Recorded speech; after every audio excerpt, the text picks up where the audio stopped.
दूसरी चीज़ ये है कि जो हम लोग देख रहे हैं डेंजरस ट्रेंड, कि लोग सोचते हैं कि भाई बाहर निकलने से हम लोगों को कोविड हो जाएगा, अपने जो सिम्टम्स हैं, जो हार्ट के सिम्टम्स हैं वो इग्नोर कर रहे हैं, और सडन कार्डियक डेथ, इस वजह से सडन कार्डियक डेथ या जब तक पेशेंट हमारे पास आते हैं तो बहुत लेट हो जाते हैं। तो please do not ignore your symptoms. Symptoms क्या होते हैं? अगर हार्ट के लक्षण हैं, छाती में थोड़ा सा भारीपन हो जाना, थोड़ा चलेंगे तो छाती में भारीपन बढ़ जाना, गले में दर्द जाना, बाजू में दर्द जाना, दोनों बाजुओं में दर्द जाना, पसीना, घबराहट, बेचैनी होना, ये सब सिम्टम्स हैं हार्ट के लक्षण के।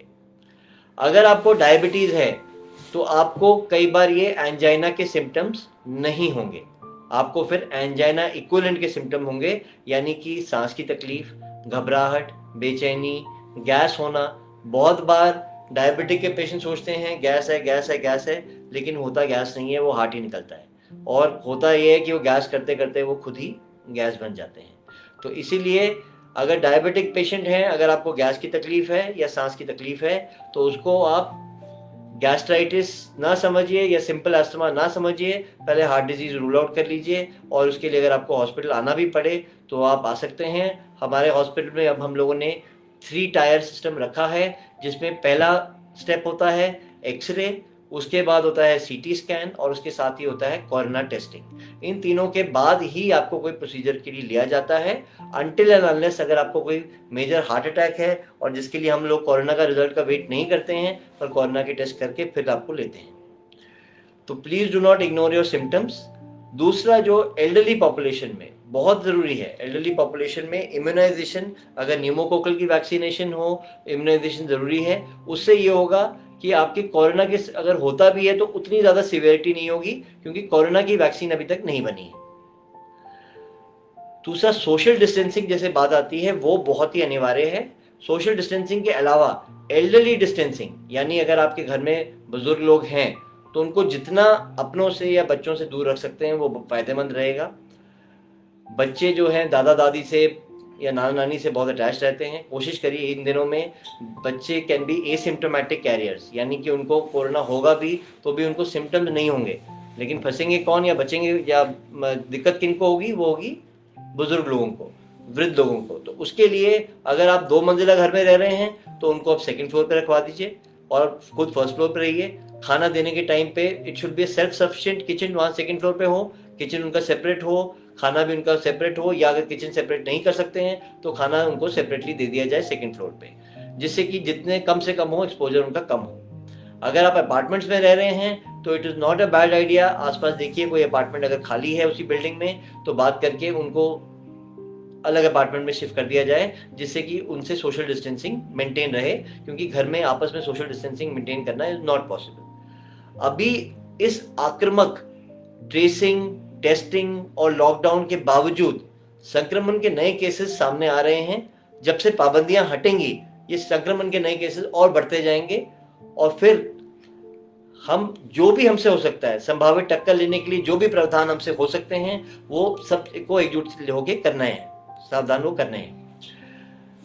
सबसे बड़ी बात एक और चीज मैं बोलना चाहूंगा, बीमारी से डरे नहीं, बीमारी से सतर्क रहें, स्वस्थ रहें, मस्त रहें, बट सतर्क रहें। मैं स्वाभाविक रूप से आशावादी हूं, मैं चाहता हूं कि सब लोग भी ऐसे ही रहें, आशावादी रहें, क्योंकि जितना डिप्रेशन रहेगा, डिप्रेशन एक विशियस साइकिल होता है। डिप्रेशन के बारे फिर बीमार लोगों को या वृद्ध लोगों को कई बार क्या होता है कि एक बैलेंस हम लोगों को मेंटेन करना पड़ेगा। कई बार ये होता है कि वो बिल्कुल ही घर में लॉकडाउन रहते हैं और फिर उसके बाद डिप्रेशन में चले जाते हैं, वो चीज़ अवॉइड करनी है। बीच में उनको निकाल के ज़रूर वॉकिंग पे ले जाएं, मास्क में ले जाएं, उस टाइम पे ले जाएं जब ज़्यादा बिजी नहीं है, और तब वॉकिंग पे नीचे कॉलोनी के नीचे वॉकिंग कर सकते हैं या घर के बाहर वॉकिंग कर सकते हैं, बिकॉज उनको बाहर ले जाना भी थोड़ा ज़रूरी है। ये नहीं कि आप बाहर, मैं मार्केट में नहीं ले जाने की बात कर रहा हूँ, लेकिन अगर आप उनको पूरा लॉकडाउन रखेंगे तो भी डिप्रेशन हो जाएगा, तो भी फिर रिस्क फैक्टर ज़्यादा हो जाएंगे। तो उनको एक फाइन बैलेंस मेंटेन करिए। अगर लगता है कि भाई मानसिक रूप से थोड़ा डिप्रेस हो रहे हैं, सबसे बात कराइए, वीडियो कॉलिंग कराइए, वीडियो कॉन्फ्रेंसिंग कराइए, और थोड़ी देर घर के बाहर ज़रूर फ्रेश एयर में ले जाइए, कोई दिक्कत नहीं है।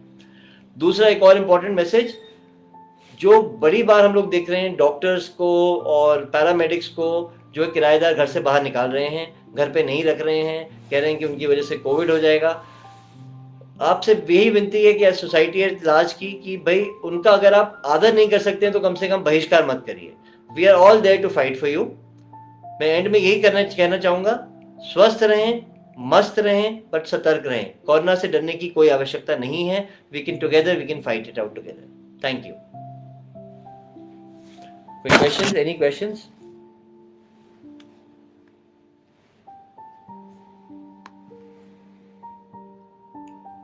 साकेत कुमार जी मेरे से क्वेश्चन पूछ रहे हैं कि अगर आपका ईसीजी नॉर्मल है तो आपको हार्ट की डिजीज हो सकती है कि नहीं। अगर आपका ईसीजी नॉर्मल है, हार्ट के अटैक की 3 स्टेजेस होती हैं। पहला स्टेबल एंजाइना, दूसरा अनस्टेबल एंजाइना और तीसरा होता है हार्ट अटैक या एमआई। ईसीजी आपका एबनॉर्मल सिर्फ स्टेज 3 में आएगा। पहले और दूसरी स्टेज में आपका ईसीजी बिल्कुल नॉर्मल आएगा। उसमें आपको इको और स्ट्रेस टेस्ट करने की आवश्यकता पड़ेगी। तो इसीलिए अगर आपका ईसीजी नॉर्मल है, get your blood work done, get your echo and TMT done before we label you as normal. Surendra Verma ji पूछ रहे हैं, how should patients with cardiovascular conditions manage workplace exposure to कोविड-19। वर्क प्लेस एक्सपोजर के लिए मैंने बताया था Covid etiquettes जो हम लोग फॉलो करते हैं। सबसे बड़ा एक लंबा पेन रख लीजिए या पेंसिल अपने पास रख लीजिए। कोई चीज़ें आसपास टच मत करिए। जो भी खोलना है तो इसको, लिफ्ट खोलनी है तो इसके बटन से खोलिए, इसको दबा के खोलिए। दरवाजे खोलने हैं तो कोहनी का इस्तेमाल करिए। खांसी करनी है तो फिर कोहनी का इस्तेमाल करिए। ऐसे खांसी मत करिए। और दूसरा जो है, सोशल डिस्टेंसिंग मेंटेन रखिए। मास्क हमेशा डाल के रखिए। माउथ वॉश, ओरल हाइजीन जो लोग ध्यान नहीं देते हैं, घर में एटलीस्ट 2-3 बार माउथ वॉश करिए। अगर बाहर से होके आ रहे हैं माउथ वॉश करिए, ब्रश करिए, वो बहुत अनिवार्य है। और घर जाते ही नहाइए, बालों को भी धुलाइए क्योंकि बालों में भी वायरस चिपक सकता है। बाहर निकलने के टाइम पे बेल्ट, अंगूठी, घड़ियां वो सब अवॉइड करिए। और अगर ज़रा सा भी खांसी तकलीफ हो रही है या फीवर हो रहा है तो घर में रेस्ट करिए। Do not over exert yourself. अब रेहान हनीफ जी पूछ रहे हैं कि सांस की तकलीफ अगर हार्ट की है या फेफड़ों की है तो कैसे उसको, how to differentiate between shortness of breath due to lungs and heart. ये मैंने बताया भी। अगर आपको सांस की तकलीफ हार्ट की वजह से हो रही है तो इसका मतलब हार्ट की पंपिंग कमज़ोर है। वो कंजेस्टिव हार्ट फेलियर बोलते हैं उसको। वो कोरोना की वजह से भी हो सकता है। तो उसमें क्या होगा कि खून आगे नहीं जा रहा है या ब्लड आगे नहीं जा रहा है, वो वापस फेफड़ों में जा रहा है या पेट में जा रहा है या पैरों में जा रहा है। तो जैसे ही आप लेटेंगे आपकी सांस की तकलीफ बढ़ जाएगी। उठ के बैठेंगे तो आप बेहतर महसूस करेंगे। उसी तरह पेट में सूजन हो सकती है, पैरों में सूजन हो सकती है। इसका इलाज ये है कि आपको पानी कम पीना है, नमक कम खाना है। जो हम लोग बोलते हैं भाई तली चीज़ें कम खाओ या चुपड़ी रोटी नहीं खाइए, वो आप उस स्टेज से गुजर चुके हैं। उस स्टेज से इससे कोई लेना देना नहीं है। इस चीज़ में आपको पानी कम लेना है, यानी पानी, दूध, जूस, सूप, चाय, कॉफ़ी, दही, लस्सी, all liquid items have to be less than 1.5 liters a day and minimal salt intake, less than 1 to 3 grams a day of salt, and no processed foods, packaged foods, Maggi, juices, soups। Package food में सब में sodium होता है जो इसमें hidden salt होता है, तो वो सब आप अवॉइड करेंगे बिकॉज सोडियम उसमें एक प्रिजर्वेटिव की तरह होता है।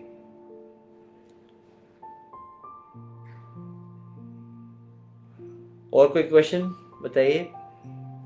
हाँ, अब हरप्रीत सिंह जी पूछ रहे हैं, are patients with underlying condition at higher risk, are they in the extremely vulnerable group. हाँ, मैंने बताया अगर आपको डायबिटीज़ है, हाई ब्लड प्रेशर है, पहले हार्ट अटैक हो चुका है, या हार्ट की पंपिंग कमज़ोर है, कंजेस्टिव हार्ट फेलियर बोलते हैं, या स्मोकर हैं, या कैंसर पेशेंट्स हैं, या किडनी पेशेंट्स हैं, ये 6 कंडीशंस ऐसी हैं जिसमें आपको डेथ रेट या मोर्टेलिटी रेट जो है फिर कोविड का या कोरोना का वो ऑलमोस्ट 20 से 25% हो जाता है। तो कोशिश करेंगे इस पॉपुलेशन को हमने बचाना है। चाहे आपके ब्रदर हैं, एल्डर ब्रदर हैं, फादर हैं, मदर हैं, एल्डर सिस्टर हैं, इन सबको बचाना है बिकॉज ये चीज़ अभी इनके लिए विपदा की घड़ी है। एक बार यंगस्टर्स के साथ मिलके हम लोग जैसे जैसे हमारी पाबंदियां हट रही हैं तो धीरे धीरे जो यंगस्टर्स बाहर जाएंगे, एक बार हर्ड इम्यूनिटी बन जाएगी या वैक्सीन आ जाएगी, तब इन लोगों का बाहर निकलना सेफ है। तब तक इनको बचा के रखना बहुत अनिवार्य है।